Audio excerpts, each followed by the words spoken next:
This edition of the Impact Podcast is brought to you by Engage. Engage is a digital booking platform revolutionizing the talent booking industry. With thousands of athletes, celebrities, entrepreneurs, and business leaders, Engage is the go-to spot for booking talent for speeches, custom experiences, live streams, and much more. For more information on Engage or to book talent today, visit letsengage.com.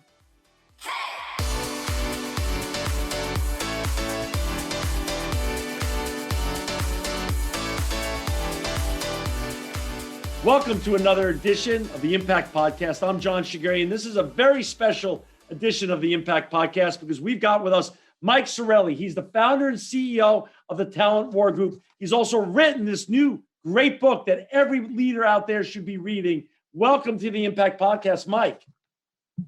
Thank you for having me. Thrilled to be here and humbled.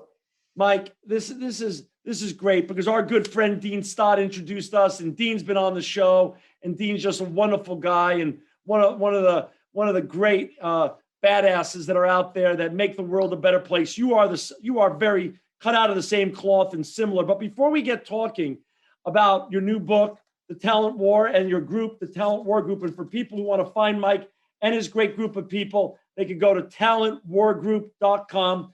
I want you to share a little bit of the Mike Sarraille story because our listeners, readers, and viewers haven't met you necessarily yet. I want them to understand who you are, where you're from, and how you even got here.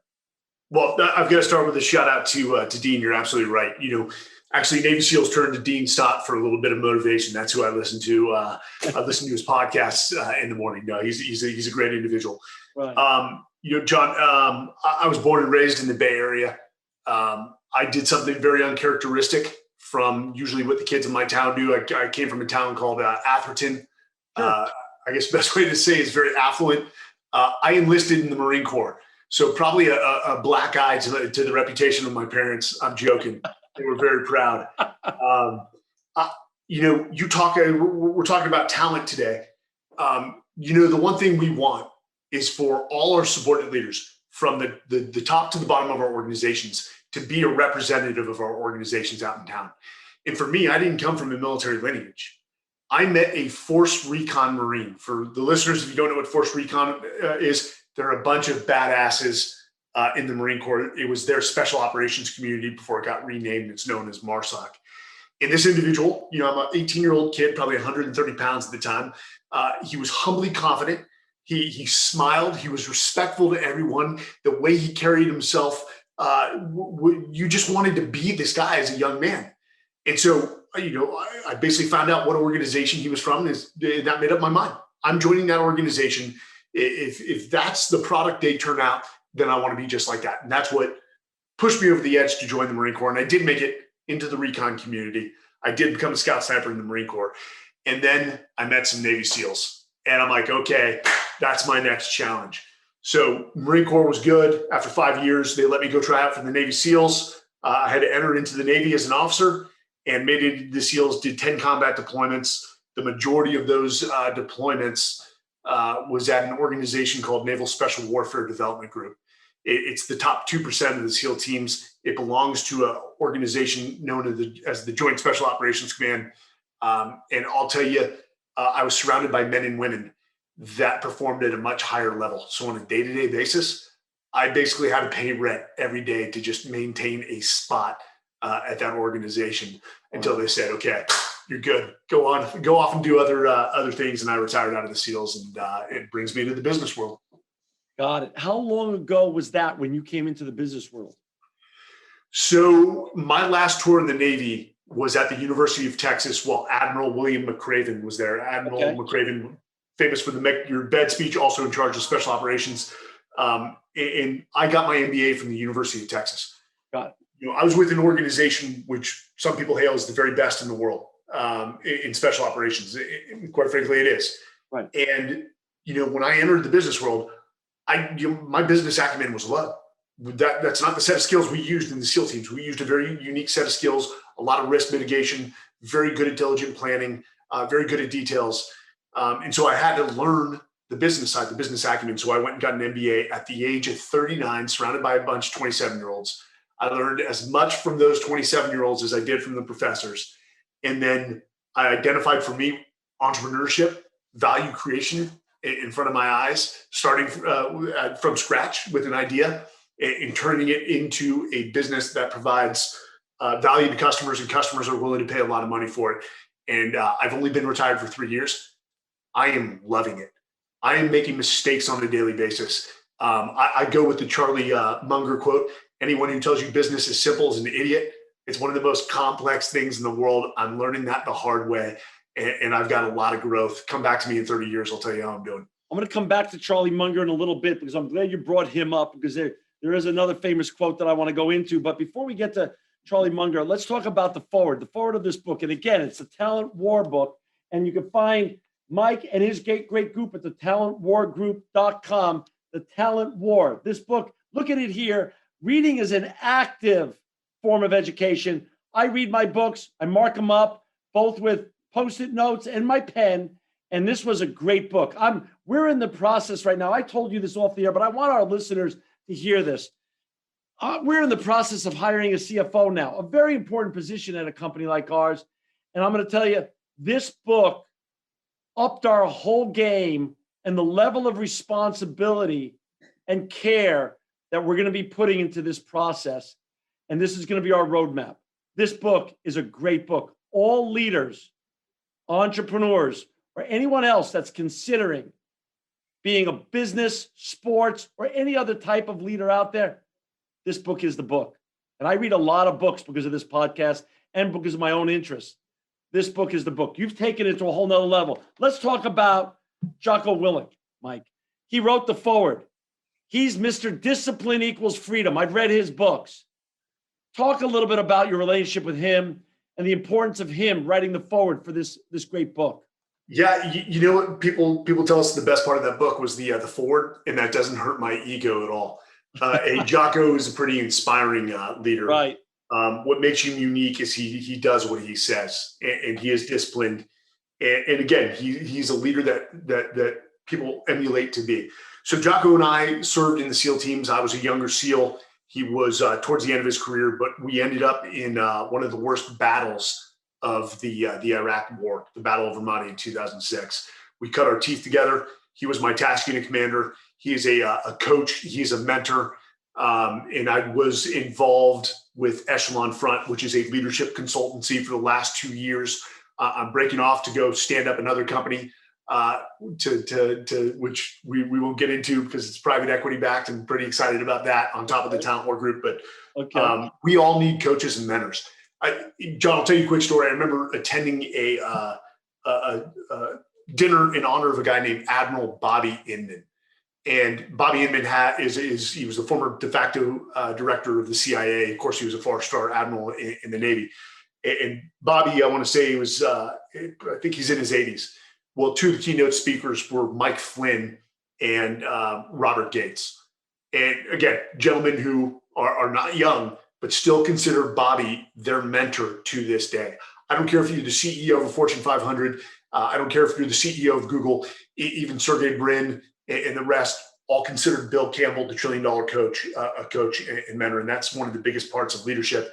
And again, Jocko has been one of my great mentors throughout my careers. Great person to have as a mentor, and really who you surround yourself with is who you become. So I'll tell you that. Let's go back to Charlie Munger. Great guy. My family and I, we're investors in Berkshire Hathaway. We went to their national conference, and one of the great lines that Charlie's partner, Warren Buffett, said, which ties right to your book. When someone from the crowd asked, he took questions to the Q&A section, and they asked Warren Buffett, how do you hire? What are the traits of the leaders that you hire for all your portfolio companies at Berkshire Hathaway? So he said, there's 3 traits we go for. He said, brains, energy, and character. And he goes, if they have the first 2 and not the third, it will absolutely kill you. Talk about the importance. And this is a constant theme throughout your book. Literally, maybe the pillar of your book. Talk about the importance of leadership being based in great character. Leadership not based in great character isn't leadership at all. I'll put it to you that way. Okay. We talked about 9 foundational attributes. We went and studied high performers from every domain, from professional sports to special operations to the business world, who, in America, that fuels the greatest strength in our country, which is the U.S. economy. And when it comes to integrity, it's a yes or no criteria. You either have it or you don't. If there is any, if you're on the fence as to whether somebody is filled with character and integrity, then I think you have your answer. It doesn't matter how smart somebody is, how high performing they are. If they lack character, that is going to come back to be detrimental, to be catastrophic to your organization. Again, everyone uses the example, but Enron had 4 words on the wall. I think it was excellence, integrity, communication, and teamwork. And ultimately, your leadership foundation is not the words on the wall. It's the behaviors that you exhibit on a day-to-day basis. Leadership is not a title. It's not a position. It's a set of behaviors. And I think, a lot of business leaders have to be very weary. I'd rather underpromise and overdeliver. Be very weary about what you preach. Because if you don't live, if you don't set the example of the values you preach, then your organization is going to flail, if not fail altogether.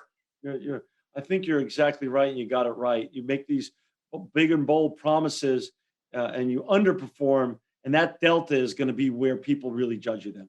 And I think you've got that negative delta is where they're gonna judge you. And I think you've got it right. One of the things I love about your book is not only is it well written with great examples, but at the end of every chapter, and again, for our listeners and viewers out there and our readers, the talent war, how special operations and great organizations win on talent. Mike Sarraille is our guest today, and he's the founder and CEO of the Talent War Group. Mike, one of the great things you did is you made it gettable.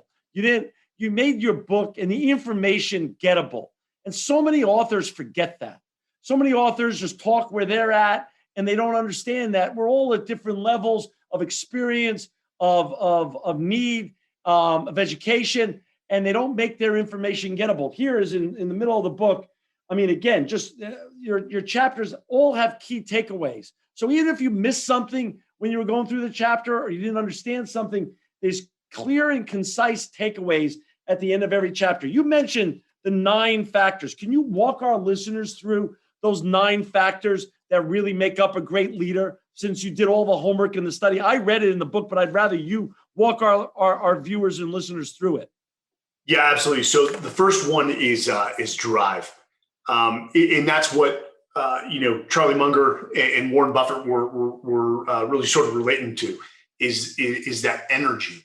And that actually plays into curiosity, which we'll get into, but you cannot create drive where it does not exist. Again, the Marine Corps and special operations in the military does this very well, is they sort of uncover the drive in young men and women like myself who just didn't know it was there. They gave me a sense of purpose, and out of that purpose came drive. You can create it. It's very hard to do. A lot of business leaders don't have the time. So you're looking for somebody that is driven. Resiliency. Who's not going to fall? What we look for, and what in special operations, which we talk in the book, we run our hiring process. It's called assessment selection. The training is designed to knock you down. And right when you get up, it's designed to knock you down again and again and again. Now, the funny thing, John, is we have some pretty amazing people that show up to SEAL training, from NCAA athletes who are Division I football players to gold medalists from the Olympics. And some of those people are the first to quit because they've never really faced failure like they're going to face in the special operations training. So when you design an interview process, you really want to test for that resiliency. You want to dig in and see if somebody's reflective and they can discuss where they failed in life, and more importantly, where they've gotten up. So you've got things like effective intelligence. Again, it goes back to Warren Buffett's quote, brains. Everyone wants somebody with intellectual horsepower. That's a given. We talked to Tracy Keogh, the CHRO of HP, an amazing leader, and she mentioned the same thing on top of everyone. What special operations sort of codified is they said, yes, intellectual horsepower is a necessity, but we're actually looking for something called effective intelligence. We don't care if your IQ is 130 or your high IQ is 100. The person that has the 130, if they can't operate in a volatile, uncertain, complex, ambiguous environment, if they suffer from paralysis through analysis, then they're not going to be a great battlefield commander, and hence they're not going to have a spot in the SEAL teams. We'd rather take that person with the 100 IQ who has the ability to apply what intelligence they have to real world problems for which no books solutions exist. We talk about integrity. Integrity, all you need to know is yes or no. Right. Are they a person with integrity? Simon Simek worked with the SEALs and he came up with this thing called the performance trust matrix. You can have somebody that is a high performer, but if they're low trust, they're going to become a poison to that culture. So integrity is a key thing. You have things like team ability. Team ability ultimately is the ability to put your self needs to the side for the good of the organization. And that's what we're looking for in the SEAL teams, much like every business leader. Somebody who really takes pride when the organization achieves things. Not that they were the top salespeople, yet their company had a down quarter. No, they want their company to always succeed, their organization to succeed, and the realization that if the organization succeeds, we'll all win from that. You've got adaptability. Again, resiliency and adaptability during these times of COVID, we all had to adapt. We had a set of constraints put on us. Hey, it doesn't change the end state. It doesn't change the end goal. We have to find a way to innovate and adapt, given the circumstances we're faced, to win.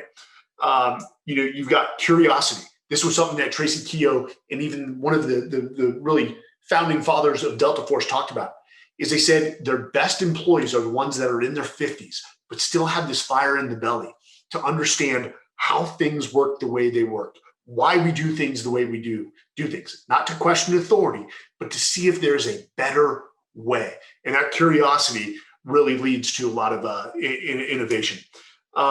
Those are just a few of them. But is somebody going to have all 9 of those foundational attributes to a high degree? No, that would be called, that person would be the perfect human. That doesn't exist. Right.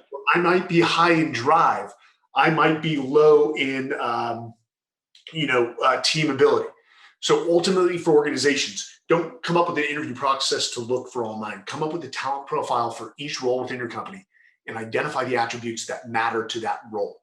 And then you design your interview process around that in order to elicit attributes from people and determine if they are a right fit for the culture. Let's talk about you now evolving and transitioning from the SEALs to your MBA, now to the private business world. You're a young guy still, you're very young. What have you learned in these 3 years? And what does the Talent War Group mean to you? Why did you set it up? And how is it different from other leadership organizations? I've been doing a lot of reading on something called the Dunning-Kruger effect of late. And also these last 3 years, I've had a lot of time to reflect on what I did in the SEAL teams. When you're engaged in war and you're going to war constantly, sometimes you don't have that ability to really detach and contextualize what you're going through and what you've learned. And these 3 years have been instrumental. And I'm looking back on a lot of the decisions I made in the SEAL teams where I wish I could have done a better job. But I'm going to make sure that I don't make those same mistakes in the business world. And that's why we teach leadership for a living. But the Dunning-Kruger effect, the more I learn, the more I realize the less I know. And so I don't have to have all the answers. I've learned from a great set of mentors and coaches that as long as I'm surrounded by great people, in Proverbs 27:17, iron sharpens iron, we will win. We either win as a team or we don't win at all. And so I constantly look for these tribes of great people when I enter into them. And right now I have one. We are very much a startup, but our growth year over year over the last 3 years has been pretty impactful. And I'm just taking the leadership principles I learned from the US military, which is one of the best leadership development programs in the world. Right. And I'm trying to apply them to the business world while I'm building my business acumen. And, the mistakes I make, as long as we learn from them and don't repeat them, we're going to do great. Now, ultimately, the Talent War Group, because I'm obsessed with talent. I'm obsessed with winning teams. And when you look at winning teams, there is no one recipe. What made the San Francisco Giants, win the pennant 2 years in a row, when arguably you could say there's more talent or better talent in another team? Same with companies. But ultimately, I want to take some of the lessons I learned from the special operations community, for which the business world has a fascination for good reason, and take those best practices and give them to the private sector. Here's why, and this may sound like a hyperbole, and I'm being genuine. The greatest power in this country is not the U.S. military, even though it's pretty damn impressive. Right. It's the U.S. economy. Our economy and free enterprise is what gives us the latitude to affect policies overseas, to make sure that our military has what it needs if they have to go wage war. And the business world has a lot to learn from the military in terms of leadership development and how they build teams. And if I can help with that process, if I can start a small initiative that possibly grows and helps small and medium businesses set a foundation to lead to success, then that's what I'm going to do, John. All your colleagues are veterans. No. Here's the thing. And we're not preaching that, hey, you got to be in the military to be a great leader. You're a perfect example of that. Bill Campbell's a perfect example. Warren Buffett. And all your colleagues in the Talent War Group are veterans. No. Tom Lokar, who's one of the partners of the Talent War Group, is a former CHRO of Mitel. George Randall happened to be in the military. Carly Walden, who's the smartest of us all, was in the Air Force. But a lot of our executive search consultants, our marketing team, never served a day in the military. And that's not a prerequisite for us. Talent comes from all places. You just have to look for it. And so we've hired a lot out of St. Edward's, which is a local university in Austin. Right. People that never served in the military. And guess what? Day one, we start teaching them leadership. We set the foundation. And if they can assimilate to the culture, if they can understand and implement the principles, they're going to be with us for a long time. Got it. In terms of hiring practices, what's wrong today with the traditional hiring practices in corporate America? And what is if you were to say, John, my one mission here at Talent War Group is to fill this gap. What's like the biggest gap that you're trying to fill at Talent War Group? Yeah, Tom Lokar, George, myself, and Carly, we all believe that the human resources function needs to be supercharged. The human resources function for a lot of businesses is not treated like a strategic function. John, your CHRO should be one of the most high-performing people in your organization, because they're the one creating the processes and procedures for your hiring, your leadership development, and your talent management. And that's a critical role to any organization. Now, what a lot of CEOs look at things directly, and in special operations, they taught me to look at things indirectly. HR is not a revenue-generating function. It's a cost center. Right. But when you look at it indirectly, that's actually the mechanism you utilize to feed the talent into all your revenue-generating functions. So when you treat your CHRO, when you bring your CHRO to the table for every single discussion, because every single discussion you have and every single decision you implement revolves around people. And so the biggest thing I'd say is treat your HR as an equal leader and actually empower them and set metrics and goals for them to bring talent and retain talent within your organization. For our listeners and readers and viewers out there, we've got Mike Sarraille with us. He's the founder and CEO of Talent War Group. To find Mike and his great colleagues, go to www.talentwargroup.com.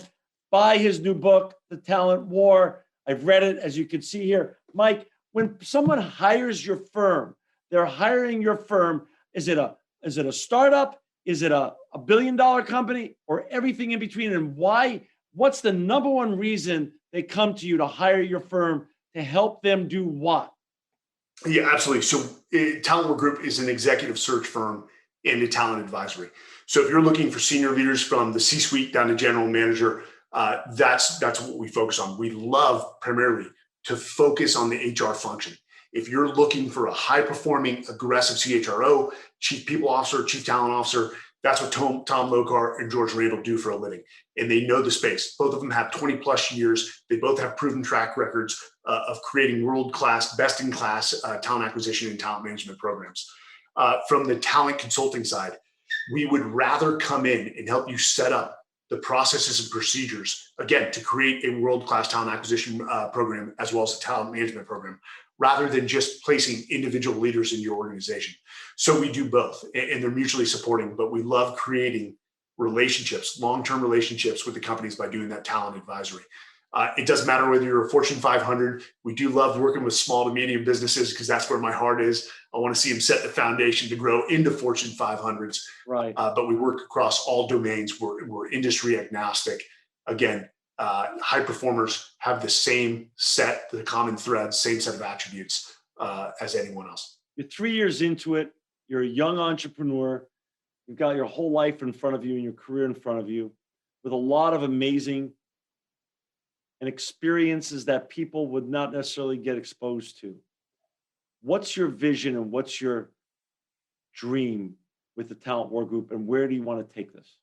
I've got to temper my enthusiasm and focus on being very good at a few things. And once we fill that cup, move on to the next. Yeah. But I want Talent War Group to become the number one provider for, we call them chief leadership officers or chief talent officers, CHROs. People think, hey, we need a CHRO, they come to the Talent War Group. Or if they want to talk about talent design, that's what they come. But, John, veterans will always be dear to my heart. I can't set my family and I up for success and leave my brothers and sisters behind. One thing, and I want to be cautious here, is I really like the search fund model, where there's a lot of baby boomers that don't have succession plans that want to sell their businesses, and doing the due diligence to identify the right businesses, providing the funding for veterans to buy those companies where they can step in as leaders.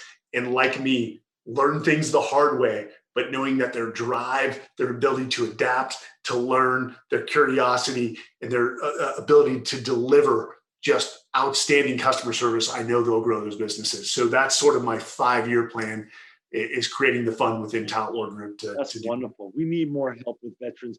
I've learned the hard way over my adult life that we have all these heroes fighting for our freedom around the world in weird places against enemies that are real and enemies that aren't real, actually. And when they come home, they're somehow the forgotten heroes of America. And I don't get that. I don't get that as someone who hasn't been to war and someone who hasn't been in the military, but just as a person who loves this country dearly and loves people. I don't understand how we've gotten this far by acting that way. Everyone has a part to play in this country, and whether that's military, the private sector, if that's serving in federal government, outside the military, thank you for serving this country in some way. I'll tell you, and I don't want to speak for veterans, but I know a lot of my brothers and sisters in arms, you don't need to thank us. We were humbled to have the opportunity to serve our country and to go over there while you guys have created one of the strongest economies here. And again, it is not easy to transition out. You leave a tribe. It's one of the strongest, most supporting teams you'll ever be a part of. And to leave that is hard. And then to reassimilate back into normal life. I don't expect anyone to do that with ease. They would be a superhuman if they did. But there are lingering effects from war, which is normal. General Mattis called it. He calls it traumatic growth, where we have normal reactions to the abnormal conditions of war, and that's okay. It doesn't mean somebody's weak, but for those listening, yes, if you can reach out and help a veteran, if you can mentor them as they're transitioning in, help them find their new passion, give them hard advice, and give them a hand up, not a handout. I think we can solve this problem together, this veteran transition. I love it. Mike, you're a great book. And again, for our listeners and viewers, it's called The Talent War. You got to buy it to up your organization's hiring skills and protocol. This is just a great book. Your HR director, the leadership team, the founders of your company, they should be reading this book here. Mike, during the pandemic, The Last Dance came out, and one of the great sports leaders was highlighted in that 10-part series. And the end of the 8th episode was the only time he broke down and got emotional. And they ended that on his words as he got emotional. He said, leadership has a price and winning has a price. Your book and what you're preaching and your whole approach to leadership is unique and special and bears being listened to, about character, about integrity, and about the 9 key elements to making leaders a success. What is that? What is Michael Jordan's words of leadership has a price and winning has a price mean to you? Because I know you haven't gotten this far and been the success that you are without paying a price. So one great series, when I heard that the words victory comes at a cost sort of ran through my mind. Yep. And, our soldiers won every battle they were tasked with during the global war on terror. The wars went a different direction, but every battle that they were tasked with, they won. But again, that comes at a cost. Now, for business leaders, you can empathize with this. When you are so driven to grow something, it's an opportunity cost. If I'm to give all my time over here to the Talent War Group to grow it into a multi-million-dollar organization, that means I forego time with my family and the development of my children. Yep. And that is something we all struggle with as human beings, is that balance. And I don't have any good advice, because at the end of my career, my SEAL career, we had a very high divorce rate from where I came from because we gave it our all. This sounds horrible, John, but in JSOC, the men and women you served with were your first family. Your actual your wife and your children were your second family, because we were always deploying to war. That's who you had to focus on, especially as a leader. Your whole focus was to get the mission done and bring all your people home. And again, that came at a cost.